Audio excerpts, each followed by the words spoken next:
PHNX Cardinals podcast presented by DraftKings Sportsbook, an official sports betting partner of the NFL. They have a Week 5 offer every football fan should jump on. New customers using the code PHNX to sign up can bet just $1 on any NFL game and win $100 in free bets if either team scores a point.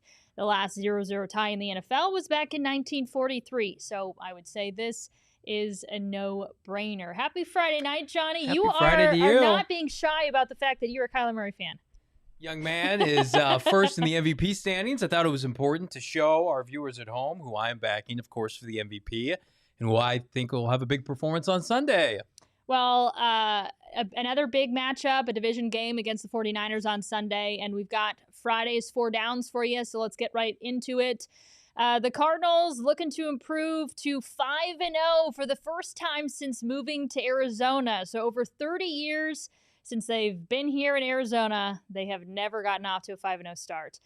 Rookie quarterback Trey Lance will make his first NFL start for the Niners. That was made official today. Cardinals cornerback Byron Murphy will be out. Some unfortunate news also made official today.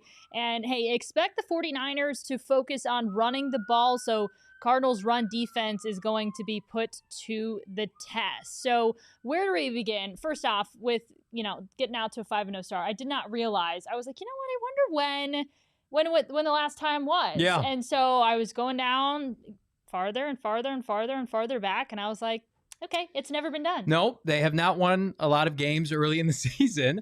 They haven't won a lot of games historically since they moved to Arizona, but not since Michael Bidwell took over. He's done a nice job.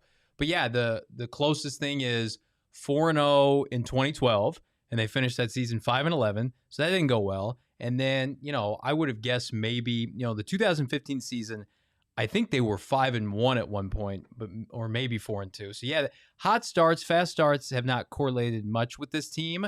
And I don't know, if I was a betting man, which I am, I do think that they will make history as the first team in Arizona Cardinal history to go 5-0. I think it lines up well, given the circumstances, which we'll talk about. I do think it'll be a difficult challenge, but I mean, this team right now, they're playing with a ton of confidence. They've won 3 out of the 4 games pretty much handedly from start to finish outside of the Minnesota game. So, yeah, if there was every year to start 5-0, why not these Redbirds? I think it's a little more, truthfully, it doesn't mean anything in terms of what happened last year. But Right. I think for a lot of people, and it depends on who you ask during the week, which player you ask. Some of them will say, we're not really, last year was last year. But some of them will also say, yeah, we remember what happened last year. And we don't want that to happen again. I think for the fan base, myself also, Yeah. I think that a win is more symbolic than just a regular win. I mean, you've got, okay, it's a division win. Yeah. You've got, okay, that makes it first 5-0 start since, they moved here. I didn't go back any farther from their St. Louis days. Or Chicago days for that matter. Chicago days, yeah. And then it just is, it would feel like a little bit of redemption from the way that they finished the season. Yeah. Shameless plug on GoPHNX.com right now. You can read an article about why I know that the Cardinals won't be looking past this game, which is kind of a weird thing to be correlating with this franchise. But you remember December 26th last year, we've harped on it all week. Chierstin, you were live on air at a prior position, physically ill from the results of C.J. Beathard and company. Could you see it on my face? Yeah, throwing 3 touchdowns, and the Cardinals basically blowing their opportunity to make the postseason last year at the hands of this same Niner team. Now, some names have changed, but it's still Kyle Shanahan. And I just think that bigger than 5-0, which is huge, is 2-0 in the division. You have a tiebreaker now over St. Louis, LA Rams, and the 49ers. Everything that's going on with Seattle, they're in turmoil. Ooh. It allows you to be in control, at least for a little while, and you build up some credibility, certainly in the NFC, helps with any future tiebreakers. The Cardinals are in a position, and we'll get to Trey Lance, where, I think Trey Lance will play good football at some point this season. It better not be in his first start in like 24 months against a team that's 4-0. Yeah, so let's get to it now. Sure. So Jimmy Garoppolo is going to be out. Trey Lance, of course, making his first career start. Yeah. But he is a mobile quarterback. Actually, this is the perfect time to bring up Marcus Golden today.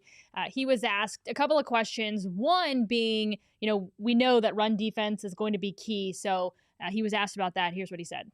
Well, you get excited as a pass rusher rushing against a rookie, but at the same time, with this team particularly we playing, you got to stop the run first, man. I feel like if they don't have to pass with them, they won't pass with them. They'll run the ball 100 times if they could. So you got to get out there and stop the run. They got to be the number one focus. You got to stop the run, do your job, set the edges, be in your gap every play. Because if they got the type of run game. If you ain't doing your job, or if they see one hole open, the running back gonna hit it, man. So that's the number one thing. Stop the run, and after that, make them have to pass. So that's my focus right now. Just stop the run and giving my team a chance to be able to rush the pass. At the end of the day, like you play against the San Fran versus Cardinals, it's gonna be a physical, nasty game. So you got to come in there with that mindset of I'm gonna do whatever I got to do to beat my man and get to the ball carrier. And it's gonna be a tough physical game, but this is a game we look forward to. Stopping the run, easier said than done, and I've said it all week. I think this is going to be the true test to see what the Cardinals are capable of. And if they truly can't stop the run, or if that's going to be a glaring issue moving forward. They're 26 against the run so far this season. They're 9th in points allowed. I think there's a correlation. I think they have played more with an emphasis against the pass. And I'm not making excuses for Vance Joseph. I just think that based on a lot of their defensive alignments, sometimes they have 5-6 defensive backs. And so that leaves you susceptible to the run. But I think that with the offense that they have and had in the first month of the season, you're daring teams to run the ball because, you're not going to beat Kyler Murray, who's going to put up 30-point sleepwalking trying to run the ball against us, even if you're averaging 5 yards a carry. We saw it with the Rams last week, where the Rams quickly had to pivot off of the run game after a quarter and a half.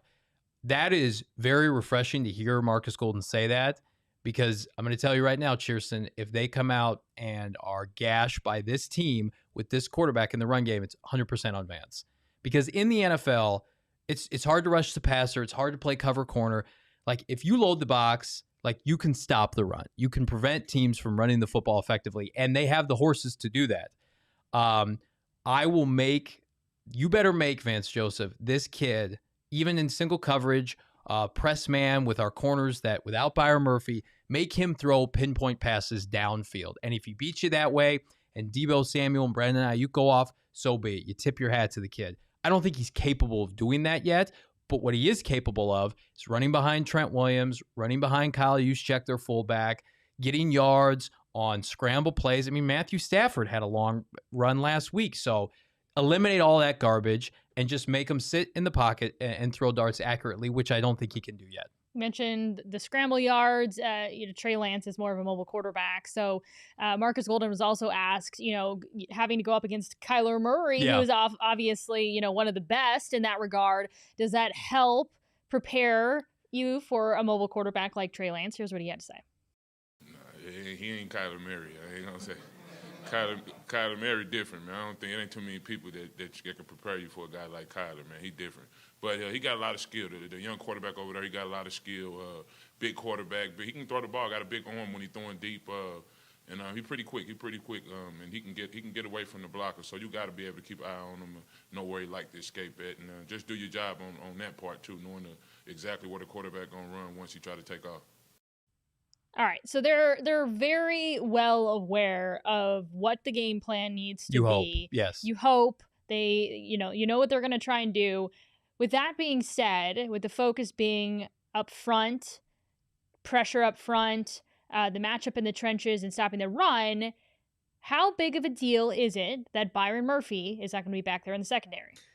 I think if there was any week where it is not as big of a focal point, it's this week against a guy that has not played in the NFL consistently ever. His last game was at the 1AA level of the collegiate, college football. I think he completed 50% of his throws in that game. He wants to run around. He wants to work off of boots and play actions and RPOs. Take all that away, right? And even if it's Jace Whitaker or Jalen Thompson moving the corner, have them get physical with their wide receivers and leave it as it may. There'd be so much of an emphasis for me to put Zaven Collins number 1 in the starting lineup. You could move Isaiah Simmons out to safety. You can move Buddha or Jalen into the slot corner or the outside corner, and I would just hammer 8 or 9 in the box and just force this kid to throw darts. Because I don't think right now, he may make a couple splash plays, but it will be so dejecting to see him, have QB keeps and working off of his RPOs with Trey Sermon, Elijah Mitchell, 2 rookie backs that have had some success. The Niners, if they can do anything, they can run the football. Trent Williams is going to play. We thought, he might have been out. He's got a bum shoulder. He's going. And I know George Kittle is doubtful, and we'll talk about that. I will have to see him be inactive for me to believe that. They did this same garbage last year in Week 16. George Kittle didn't practice all week. He was doubtful. He played and had a big impact in the reason the Cardinals lost that game. Yeah, and so he was questionable. I think the same thing happened with him last week. He was listed as questionable, ended up playing, but I don't think he practiced much, if at all. Right. And then this week he has not practiced at all, but he's listed as doubtful now. So they have the bye week next week. So I would imagine that, hey, George, give it a go. We'll shoot you up with something. Do your best at 75%. You'll get healthy in the next 2 weeks. I bet that's what they do. So what I took away from what you had to say is you might finally get what you want, and you'll get to see Zaven Collins out there. They better play him. Unless Vance is just like, I'm worried that Kyle Shanahan's going to do to him what Isaiah Simmons, that happened to him week 1 last year. Oh, yeah. I would just say Zaven is much better suited to be physical at 6'5", 260. His instincts are on point for this kind of game, to get in the muck, down and dirty in the front seven, look great in the preseason. Maybe this is their grand plan all along, that they were waiting to unveil Zaven Collins. I don't know anything until they played a team that was run heavy, and Cleveland next week, if you're looking ahead, is also run dependent. So it makes too much sense not to happen.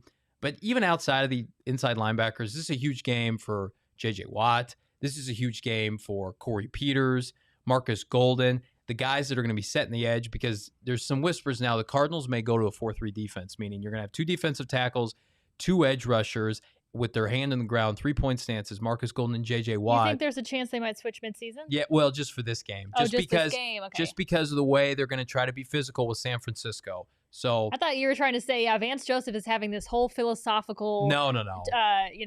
He's second guessing everything, and he's going to change it to a 4-3 defense from here on out. No, really. Man, you got to put a ton of people in the box, and if the young kid makes some throws, awesome. It'd be disappointing, but at the same, Deebo Samuel leads the NFL in receiving yards, which is crazy given the Niners QB situation. But I will be sick to my stomach if the Cardinals lose a similar game as to Week 16 last year, where Kyler Murray doesn't play well, and we haven't gotten to the offense yet, and the defense just looked. Jeff Wilson, who's not on the team this year, went for over 180 yards on the ground, 8.3 yards per carry. I do believe that end result of Week 16 last year is the reason they got J.J. Watt, because they were not mentally or physically tough when they had to punch their ticket to the postseason. Well, he's here now, so they need to perform. They certainly were not mentally tough, but they seem to be both mentally and physically tough this time around. So we mentioned the injuries to go back over them. Again, cornerback Byron Murphy, he's out. Marco Wilson is questionable. So that group they're a little banged up. Again, offensive lineman Kelvin Beachum is questionable. He's been out for a few weeks now.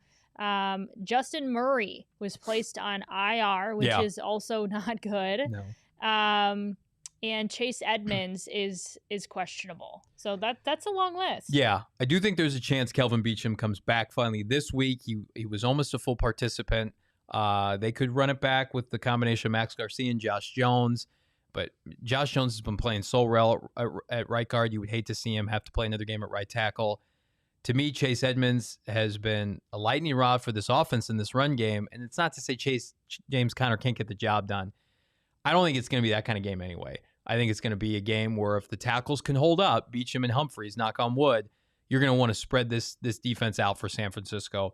Fred Warner's an elite linebacker. Outside of that, they're very average in their back seven, and they got exposed by teams that want to throw the football. Of course, Aaron Rodgers on that Sunday night game last week against Russell Wilson, he took over in the second half.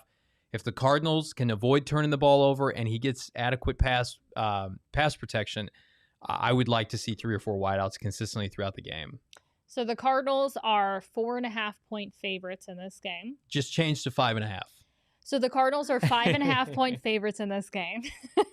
It was 4.5 like 2 hours ago. So I literally just checked. Yeah. So, okay. So the Cardinals, so 5.5 now? 5.5 now. Okay. All right. Cardinals are 5.5 favorites in this one for my DraftKings Sportsbook pick of the week. I'm going to go with the Cardinals, and I think I'm going to still take the – oh, dang. Now that changed. Okay, I'm going to still take the points. Yeah, I would too. I would say that it's pretty safe that the Cardinals are going to score points. Everything I've been reading, like if the Cardinals can score 30 points like they have been, Niners can't score 30 points. They haven't really been able to score like 25 points, 26 points. The Niners want to muck this game up and have it be like a 17-20 game. And the way the Cardinals offense is playing right now, like, you just have to ask yourself, do you envision San Francisco holding this team under 27, 28, 29, 30 points? I do not. You know what's funny is I'm just realizing I don't think I've ever been confident making a pick. Jags. I was against Jacksonville.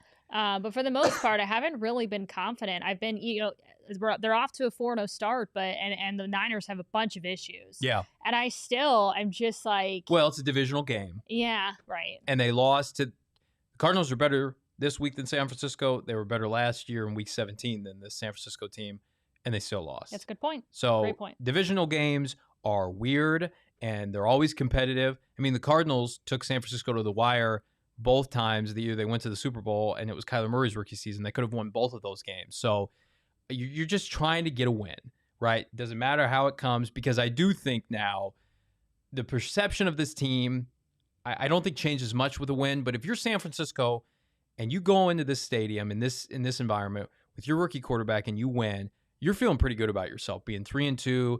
Russell Wilson's out 6 to 8 weeks. Trey Lance is able to build off this start.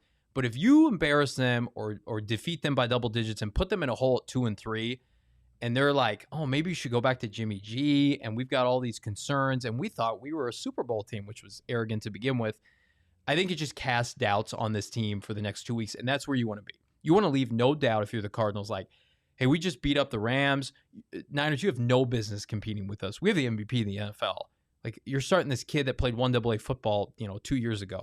Like, you may have some good players, but you're not on our level this year. I said this earlier. I think this could potentially be an early, and maybe it's too early in the season for me to even be saying this, but I think it could potentially be a season-defining game.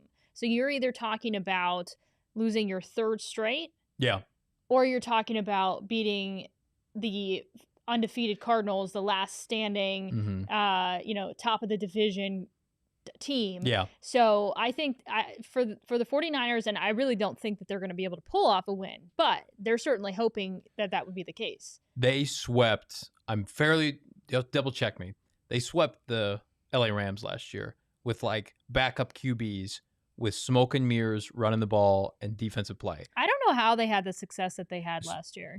Robert Saleh was a big part of it, and now he's with the Jets. That I've said this for months on end. That Week 16 performance against the Cardinals got Robert Saleh the Jets job. And they're healthier now than they were at times last year.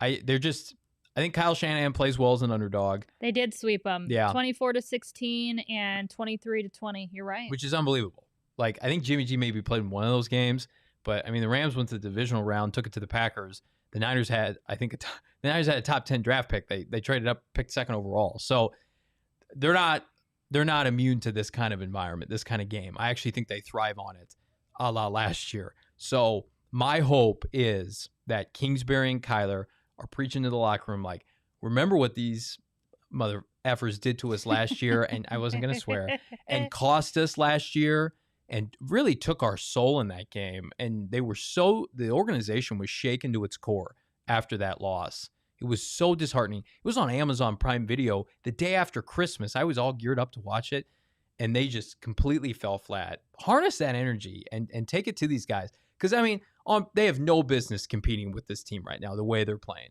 I agree. So the consensus is we're taking the Cardinals and the points. Correct. If you want to get in on the action, download the DraftKings Sportsbook app. Use the code PHNX when you sign up. But as always, it's 21 and over. Arizona only. Gambling problem, call 1-800-NEXT-STEP. New customers only.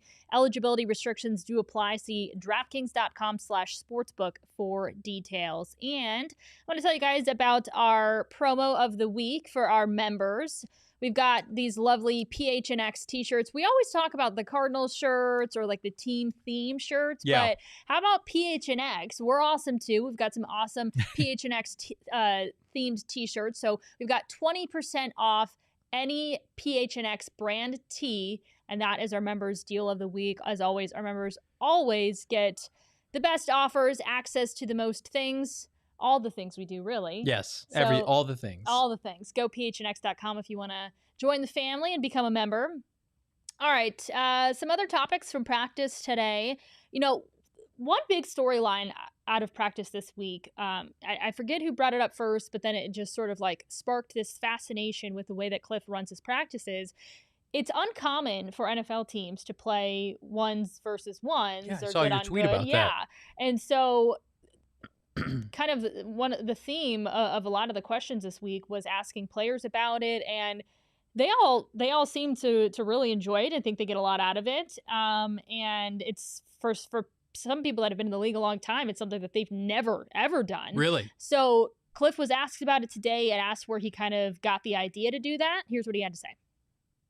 I remember studying Pete Carroll when he was at USC in Seattle, and that was a big part of his program. And so when I got to Texas Tech, we wanted to do a bunch of that, and then just continued it on. And just to get the game speed, particularly for the quarterbacks to feel that speed and compete day in and day out against each other, I think it's good for the culture.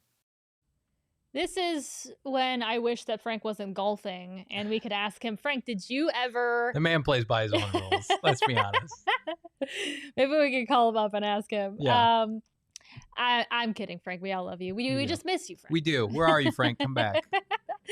I thought that was very interesting, and I could see how wildly beneficial that could be, and it's interesting that Seattle does it. Yeah, I mean, nobody competes harder in practice than Pete Carroll's Seahawks historically, right? And those Legion of Boom teams, they got up for that kind of practice. I remember like peak Seahawks, like when they were in their heyday, going to Super Bowls, like ESPN like would televise their practices and there'd be music going, they'd be hitting each other. So if that's kind of what they're replicating, I like that. And maybe it's part of the reason we're seeing a more physical style of play from the Cardinals this year, especially like with their secondary. I mean, the fact that Byron Murphy's on a Pro Bowl level season this year, and Jalen Thompson's laying people out against the Rams. I mean, it's usually just Budda Baker on an island back there, but it just, to me, it speaks to the competitive nature that this team wants to be great and is hungry for success. And hopefully they've learned lessons from last year. And, going up against the best players in practice is always a good thing.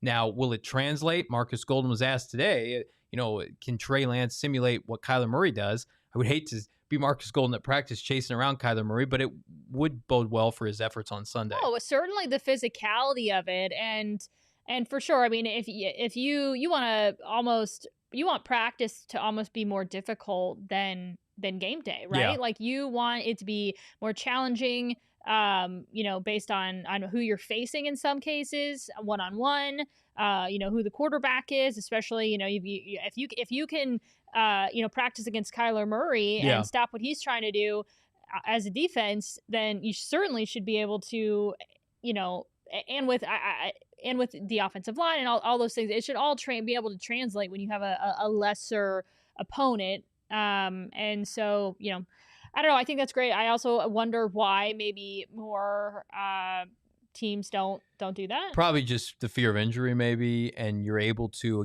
if you're going ones versus twos, refine a little bit more, try some things out. I mean, it's the NFL. Everybody's great. Everybody gets paid. Everybody's a professional. But if you're going up against guys that, may or may not dress on Sunday and are there, quote unquote, as a part of the practice squad, maybe build up some guys' confidence. But, I love it. I think especially when we talk about the rise of the defensive backs for the Cardinals. I mean, Marco Wilson having to go up against the A.J. Greens of the world, I'm sure that's helped his football acumen and his refinement as a cover corner. So, knock on wood, as long as they stay healthy, relatively healthy while they do it, they'll be in good shape, and they're one of the healthiest teams in the NFL right now. And Cliff said that he started doing it back in his Texas Tech days, but I wonder if he brought it with him immediately when he came to the league, or if he, stopped doing it because that's not what you do in the NFL. Right. And then he was just like, you know what, I think I'm going to go back to this. So that's one thing that we didn't clarify, but I'll be curious about it because it's never been brought up in years past. What's not brought up is the fact that Cliff Kingsbury, with no NFL ties, has gone directly to the NFL and has had some marginal success,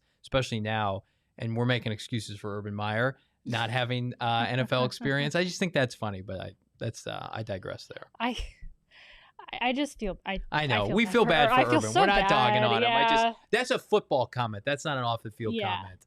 Because everybody's it's like, an all-encompassing comment though, just in general, because it kind of like bleeds together right now, and he's just really having a hard time. They're you know what? They're not as bad as they've shown. I think they're getting better, But I think this week, I mean, if they have players quit on them, this is not a Oh, Jags podcast. I also didn't think. Well, one more comment though. I also don't think that they were really. I mean, for all things considered, what they were last year, the talent that they have, Yeah, I wouldn't have even thought twice about the way that they're playing. They're I mean, I thought great they played watch. a great game against the Cardinals. All things considered, and certainly some things you could clean up or whatever. I think if that off the field thing hadn't happened, I think nobody would be talking about it the way that they are. Sure, yes. And it's not it's people's personal lives are personal lives. So. I agree. I do agree on that one. Okay. All right. So another topic is about how much Kyler Murray is spreading the wealth and whether or not DeAndre Hopkins, your top target, should be getting more targets. So he was asked about that today and had something interesting to say about having guys that can make plays around him. I feel great about it. I would say this is my first time being on a team where there's other receivers that are reliable consistently. So, for me, that's great. That's championship football when you got 4 other guys that can go out there, and take that pressure off of me and make plays when they're one-on-one. All right. Was it shots fired, or was he just talking up his teammates? I think he's just talking up his teammates. I generally do believe that. I think he's going to have a big game Sunday, by the way. But no, I think he likes winning, and I think he wants to win. This whole franchise does, clearly, with the way they're playing inspired football. Like, he wants to get his, but he's also, I think, one of, if not the highest paid receiver in football, and he's got the accolades and the statistics. That's got to feel really good. Yeah, I think he's very sure of himself, that being DeAndre Hopkins. And listen, as of now, AJ Green leads the team in receiving yards, and he's on pace for just under 1,000. But then you've got like this jam hold of Rondale Moore, Kirk, and Hopkins, who Hopkins I think is 4th right now, right around that same area. So like they may not Christian have Kirk, is that what you meant? Yeah, Christian Kirk, Hopkins, Rondale Moore, and AJ Green. What did I say? You said Hopkins twice, so you said Hopkins was 4th. We know the foursome. We get it. So they may not have like 2,000-yard receivers, but like what's better, 2,000-yard receivers or like 4 guys that get to like 800 or 900 yards? I think they would be content with that. This is a matchup for him to exploit. Last year, he dominated them in that Week 1 matchup, his debut. And then, he probably wouldn't admit this, Jason Verrett did a hell of a job against him in Week 16 last year. He's gone. He's on IR. He's not around. They're starting a bunch of day 3 draft picks that are not Marco Wilson, that are having a really tough time. I think this is a bona fide Hopkins game, like a $125, 2 touchdowns. Really? I will go on the ledge and say that I think Hopkins has a breakout game on Sunday for a Hopkins performance. Okay. Well, I would love to see that. I think fans would love to see that. And you made a good point. I was like, man, that's really good that Hopkins is like so unselfish. But you made a point about his contract. He's getting paid, yeah. You know what? At this point in his career, he doesn't really have anything to prove. He's getting like seriously paid. Yeah. And then, oh, by the way, my body doesn't have to take the toll that it used to have to take because, everybody I'm still technically did you say that he was 1st in targets or 2nd? In targets? I know he's 1st in like bankroll. I think he's number 1 in bankroll. That's what matters anyway. So okay. Here's what I will say. I thought he had a really good performance against Jalen Ramsey last week. He only had like 60 some odd receiving yards, but they were all critical. He made them all count. He didn't get any help from the officials. There were multiple examples of pass interference that they just weren't going to call because that game was in LA. He was really effective last week. That's a performance, in my opinion, that goes under the radar with Hopkins. He also talked about, how he makes some of those crazy catches and somehow keeps his toes down or stays in bounds. So he was asked about that and was asked, like, how the heck do you practice that? Here's what he had to say. It depends. It's a lot of different drills that you can do. Might make a video one day and sell it, but now that you bring that up. But no, it's a lot of different things you can do, man. But we don't have a lot of time to practice stuff like that out here, but we still do incorporate it during practice. But run on the sideline full speed, and somebody throwing it towards the sideline. So we talked to his mom, so we know that since he was like in middle school, he's always been an entrepreneur. Every time I With go the into candy, right? with the candy, Yeah. selling candy out of his backpack at school when he wasn't supposed to be. But every time I go on social media, it's like DeAndre Hopkins has another deal or partnership or investment, something with another company. That man is so unbelievably business savvy. It's impressive. So it's funny. Like we saw like a glimpse into how he thinks. He's like, well, it's hard to I should make a video and make money off of it. Light bulb goes off.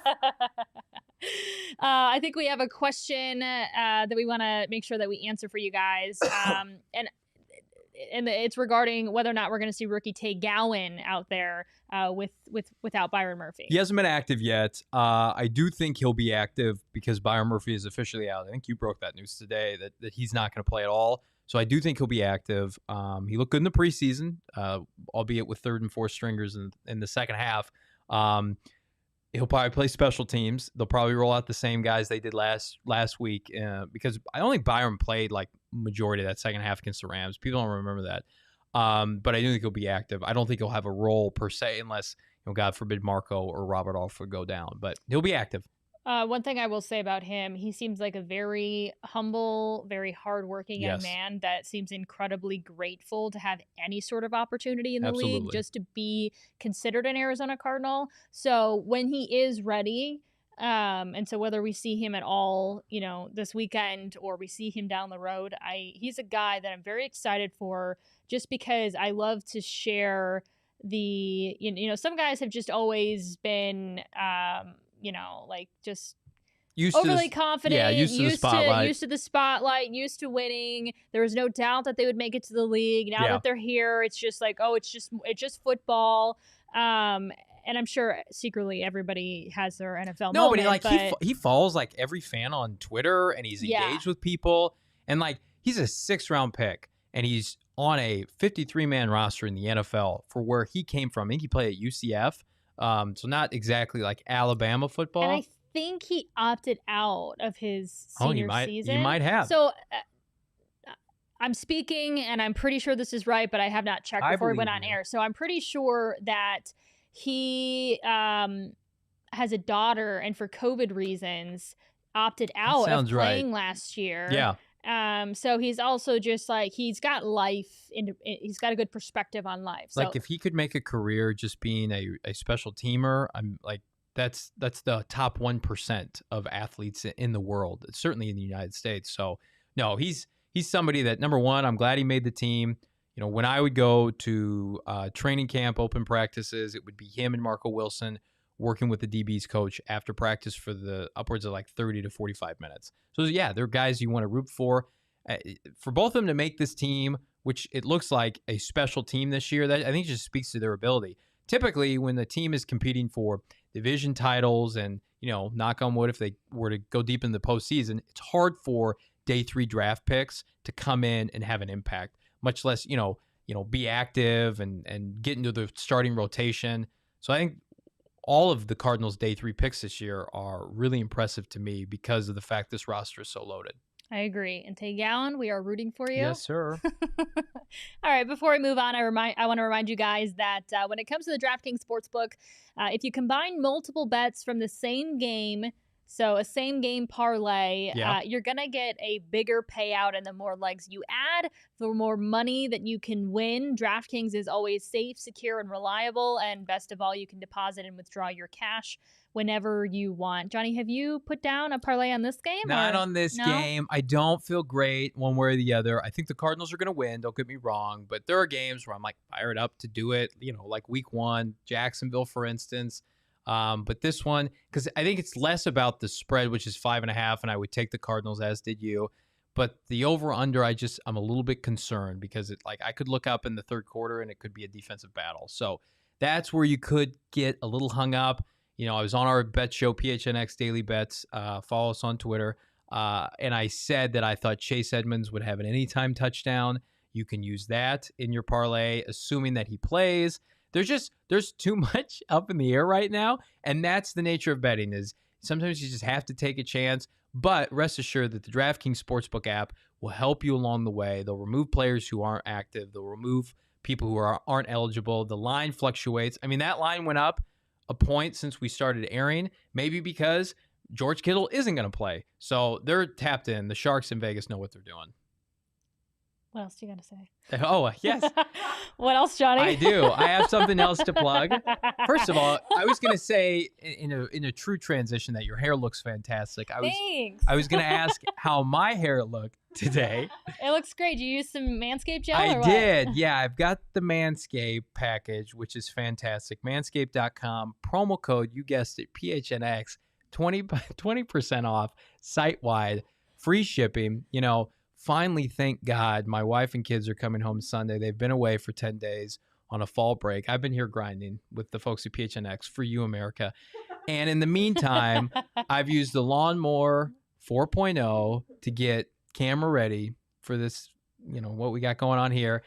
I've used the gel, so I hope I smell all right. I'm in here with our phenomenal producer, Leah, and, of course, Chierstin, a couple ladies, so I don't want to come in smelling like, you know, an armpit. So manscaped.com is taking care of your boy. Promo code PHNX, free shipping, 20% off. Go and browse. They've got nose trimmers. They can take care of your eyebrows if you've got those big Eugene Levy eyebrows, whatever you need. My favorite. Yes, he's phenomenal. Get yourself taken care of. Did you give me like a nice segue into that and I just fumbled my way through it or what? No, it was not it was a very abrupt sub. I just said you have something else to say, right, Johnny? Chierstin also loves Manscaped, but she throws me a bone once in a while. I just prefer that you talk about it over me, you know? And I appreciate it, Johnny. Thank you so much. Of course. All right, let's get into our last segment. Pass or run? Are you going to pass on the comment or are you going to run with it? The first one, the Cardinals will lose Sunday's game due to their defense. If they do lose, it will be because of their defense. I firmly believe that, but I will pass because I believe they're going to win. Yeah, we both think they're going to win. But, yeah, defense is definitely... If they lose, it'll be on Vance Joseph. Yeah. It'll be on Cliff because he has to approve the game plan from Vance, but it'll be on Vance. The Cardinals have the right leadership to be able to fight past any injuries or adversity that they might face specifically in this game. In this game, yes, 100%. A.J. Green, Rodney Hudson, J.J. Watt, Kingsbury had that great bite earlier this week. They didn't come here to retire. They came here to win. And all they've done is win so far. I mean, Hudson and Green specifically, I wrote an article, gophnx.com this week.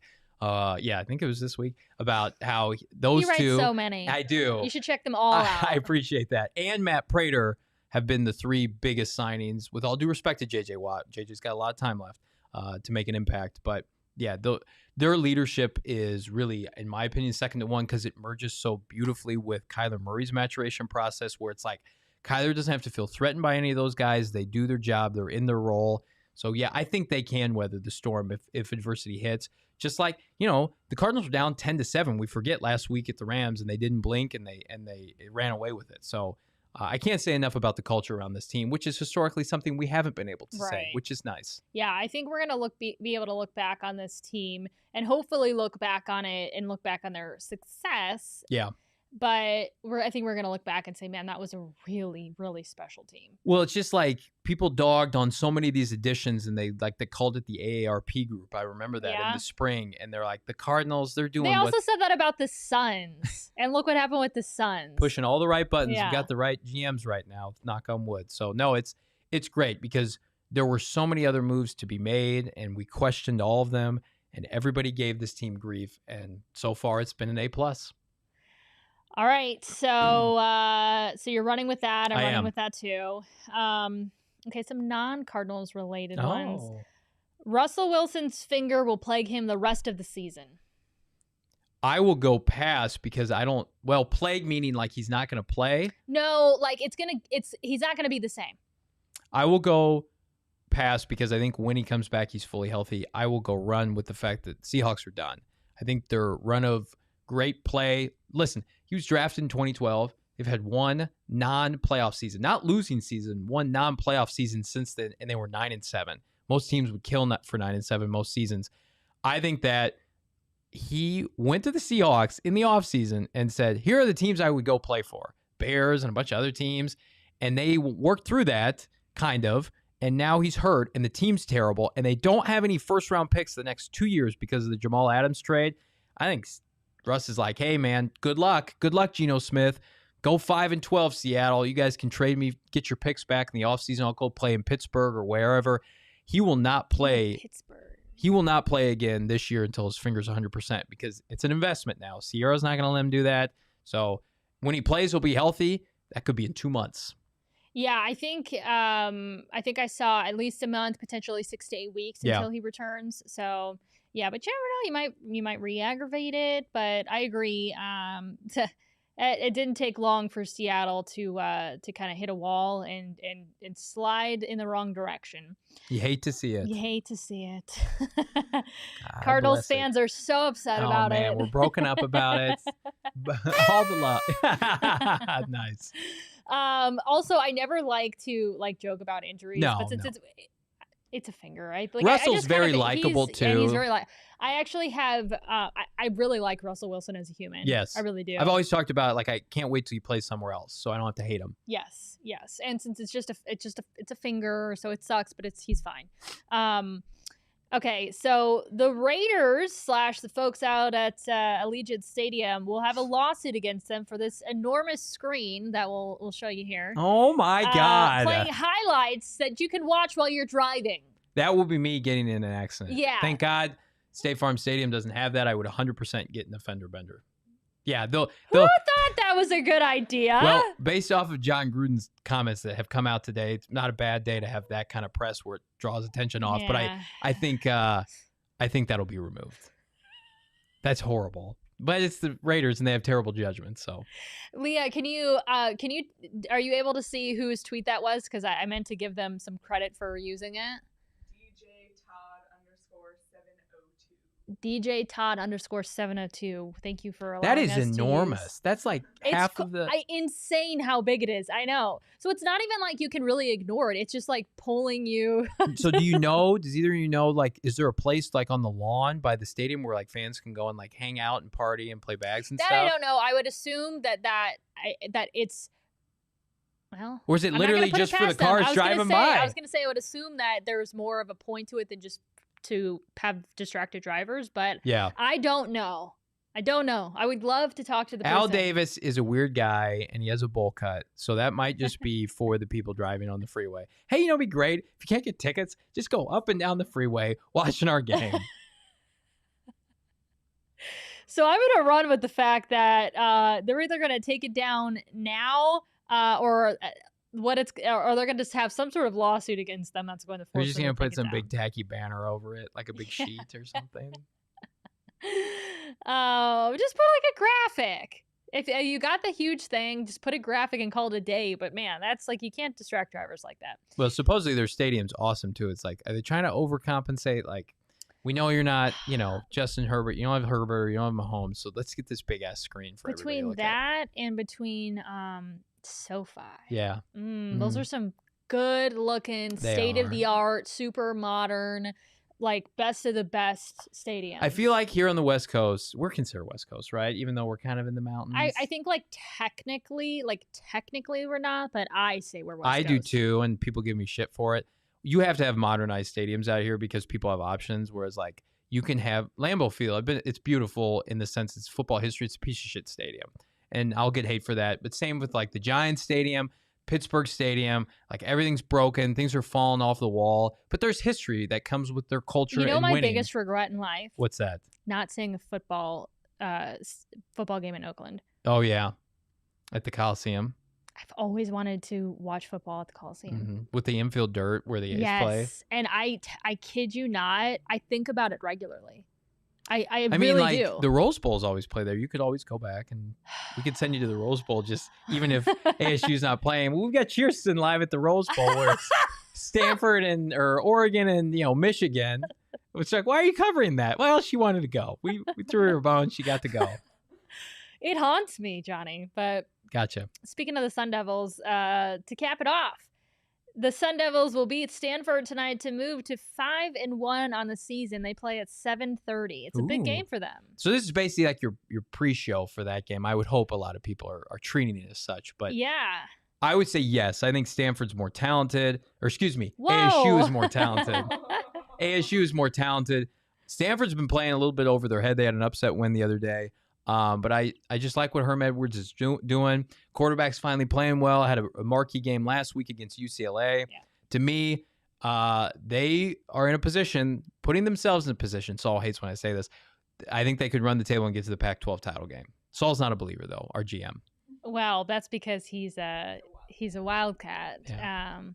But I agree. I am so impressed with the way that you've got the NCAA investigation going on. You know, you had this wacky, few game season last year, COVID season last year.